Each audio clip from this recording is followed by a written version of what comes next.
Hello and welcome to Epiphytic Cacti. Today I figured we would take a quick look at the Weberocereus frohningiorum. The buds are really interesting in that they look kind of plastic. They're very shiny. They're very different from most of the other epiphytic cacti, which is why I particularly am very fond of these. I like these little flowers. There's just something really kind of unique and interesting about them.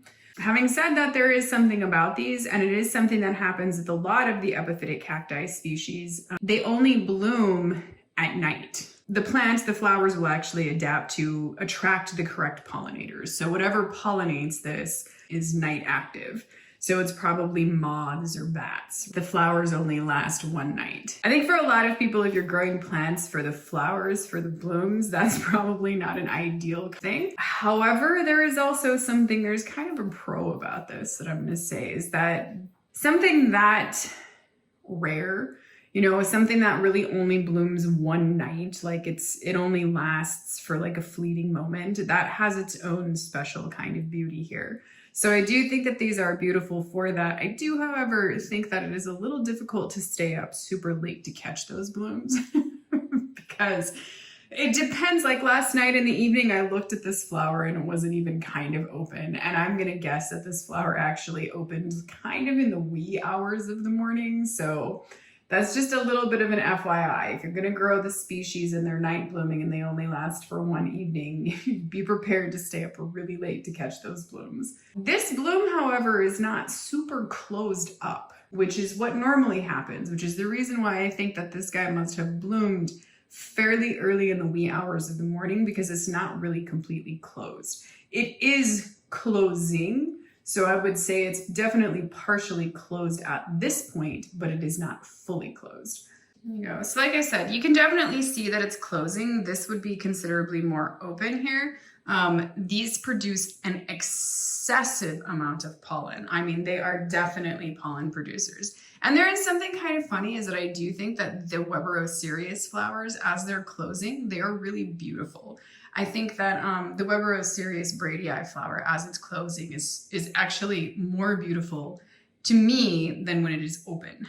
This flower is really unique and interesting in the fact that it has these pink tinges to it, as well as if you kind of get up in there and you really look at, basically these petals, you'll see that they're very iridescent, which I think is the same thing as Weberocereus bradii. They're very sort of, iridescent. The light hits them, they have a really interesting shimmer. They're a little bit transparent, and then you can see that this, unlike bradii, has this pink midstripe that runs down these petals, and the pink is much stronger at the tip. Oh, look at that. There's a little spider in there. That's interesting. Oh, there he goes, just covered with pollen. So over on this side, I have a very strong light. You can see the shadowing on my hand here. And when the light hits this, you can see sort of that strange, glossy, sort of plastic looking aspect of the flower and these very, very short flower tubes.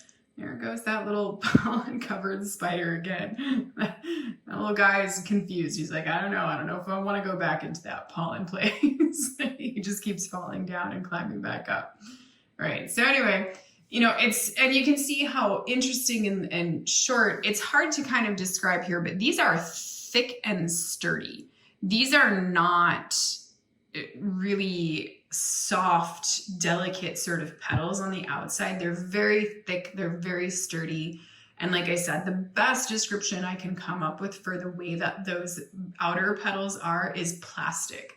They are very reminiscent. It very much looks like it's made out of actual plastic.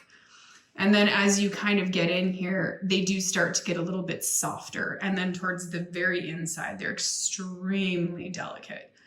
And there we go. That might be kind of the best that I'm going to get there. But you can see kind of the backside there, just how dark those outer petals really are. They're very dark pink color.